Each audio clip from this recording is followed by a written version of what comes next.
If you're not reaching the financial goals that you want to reach, or you don't even know how to start creating them, I'm going to be walking through a 5-step framework that I use to go from $43,000 of debt to multiple hundreds of thousands of net worth. And by the end of this video, you're going to be able to create your own financial goals that actually matter to you, giving you more clarity with your finances and making everyday money decisions much simpler. Here's how I define a financial goal. Before we go forward, we kind of have to define the terms that we're talking about, right? So a financial goal is a clear, purpose-driven target for your money that aligns with what matters most to you. And they help us give us direction and motivation, and they plan for the future. They help control our money instead of having it the other way around. Now let's do a quick pulse check. If you're in the chat watching this now, drop a 1 if you think that you control your money. Drop a 2 if you think that your money controls you. And if you're watching this afterwards, let me know down in the comments which one of these do you think you are, because it can be overwhelming. And a financial goal is like climbing a mountain. You know you want to climb to the top, right? But there's thousands of ways. We can go straight up the mountain this way. We can loop around the back. We can do a free solo type thing, and we just, I don't know, don't have any gear and just try to climb up a sheet of rock wall. You know what I'm talking about. But none of the ways are wrong. But some might be specifically better for you, right?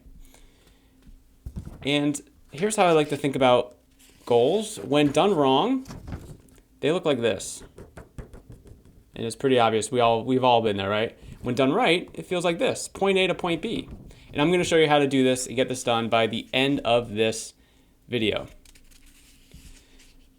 But this 5-step framework here isn't just for the long, sexy goals like retirement or becoming a millionaire, etc. No, of course not. This works for short-term goals, which are anything under a year, medium-term goals, which are 1 to 5 years, and then the long-term goals, 5+ years. And really what we want to do is determine what to prioritize and how to prioritize it before we get into the 5 steps, right? So we want to first identify the urgent problem. We want to rank those problems, and then we want to figure out what are the current resources needed, right? So obviously the more urgent and easier problem to solve is probably something that you would want to do first, right? And then the one that takes up a ton of time and resources, like, hey, I want to become a deca millionaire, well, it's probably going to take some time and a little more resources than we have right now. So these are really helpful if you're just feeling behind financially, or you have no emergency fund or tons of debt, or you're not satisfied with your income, or you're not, sure how you're going to be able to retire. And then we just quickly re-rank those. And this is all well and good, Chris, with your little paper presentation here, but how the hell do you make a financial goal? Well, let's just dive into it right now. Introducing the SMART Goals Framework, SMART. SMART is an acronym, so we're going to go through each of the letters, and the first one here is specific for S, and this helps us answer the questions who, what, when, why, where, and how, okay? Before we talk about how to be maybe more specific, I think it's easier to share a lack of specifics when it comes to this. So how does this sound? Let me know what you guys think. How does this sound? I want to save more money. It's a great thought. It's a really good thought. A lot of people should have that thought, but it's not very specific. So let's go back to those questions here and try to create something a little more specific. So you tell me which is more specific. I want to save money, or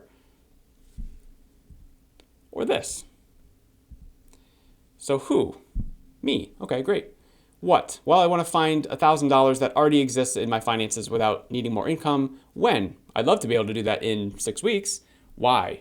So that I can use it to grow my wealth, etc. Insert your personal financial goal, right? Where? Well, using simple money tools and resources that I can find. That's great. And then how? Well, with the 6-week 1K money challenge. Now, which of those sounds a little better, right? I want to save more money, or I want to find $1,000 that already exists in my finances over the 6-week span, so I can use it for insert financial goal here, using simple tools and resources. We all know which one is better, right? So that was specific. That was S. The next one for M is measurable, and this one is probably my favorite because either the thing happened or it didn't happen. It's very black or white, right? So let's show you some ways that we can kind of measure this. So if we stick to the same idea of the 1K challenge in 6 weeks, right? there's things that we can measure here. We can measure, so I will automate $333, right? For the next 3 payrolls, that's something that we can measure. To a high yield savings account, that's something that we can measure. That's different than like a savings account or something like that in 6 weeks, right? The 1K in 6 weeks. That's something, these are all things that we can measure. So that's why having specific, measurable pieces to your goal are going to make things a lot easier for you. So let's just jump right into the next one here, which is achievable. Now for this one, what we like to think through here is realism, like realistic and the current resources that we have available. So this means that things that we can accomplish, maybe what we think would be a little easier, but I will add a massive caveat here that this one depends on the type of goal. And we're gonna go back to our rocket ships that no, my 5-year-old did not help me draw. I did this all by myself, a full-fledged adult. So for the short-term goals, yeah, you probably want those to be a little more realistic because again, the short-term goals are under a year. So we want them to be somewhat realistic in the realm of possibilities. But the long-term goals, these massive rocket ships here, absolutely not. We want the long-term goals to feel actually unachievable, like call ourselves kind of crazy for even thinking about it. So let's push ourselves and let's get crazy, people, because we want to have more long-term goals. And there's a quote that I think is given to this man here, Bill Gates, and I like it a lot because it really ties in well to financial goals. And he said that most people overestimate what they can do in 1 year and they underestimate what they can do in 10. And I see it all the time working with a bunch of people in their personal finances where they get stuck after 2 or 3 months trying a new thing and it doesn't work and they just stop doing it and they don't keep trying it because personal finance is a long game. A long game. It can be as long as you want it to be, right? Because the more money we put towards financial goals, the game keeps going, right? We keep trying to figure stuff out. And basically, the message that I'm just trying to say here is this. Progress equals consistency. So if we can stay consistent for long enough to see the trajectory of our personal finances and do things like that, then that's going to make everything a lot easier. So I want you to think about your goals to be achievable, but definitely don't let that word achievable slow you down with your growth, because your goals, if your goals are always achievable, how are you going to reach your wildest dreams, right? Think about it. If every goal was achievable, then it's probably like something that anyone can do, and that's like making you average, and no one here wants to be average. I'm sure we're watching this because we want to be above average and beyond, right? So the next acronym in the SMART goals framework are relevant, and ideally all of your goals that you have here are going to align to larger life goals or in larger financial goals, and I call these your North Star goals. So North Star goals are financial goals, they're life goals, and they're non-negotiables.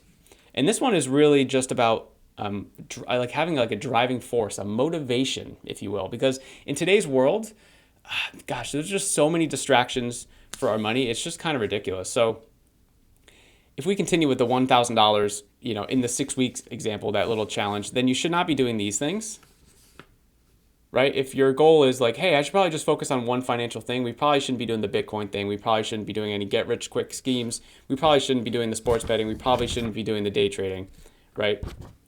I mean, they're great opportunities. A lot of people are doing them. A lot of people are making money from them. But in my personal opinion, I'm just using them as an example. If your goal is to do those things, then amazing. But if not, then those are just shiny objects that we should avoid. So if we look at this visual right here, this is what most people think they need to do. This one right here. This is your wallet, okay? Multiple income streams, right? Because everyone's heard that all the millionaires have like 7 income streams. So everyone just tries to have many income streams, spreading out our money and then hoping that, into the different buckets that one of them is going to, give us a massive reward. One of them is going to work out, right? One of them is going to make us rich.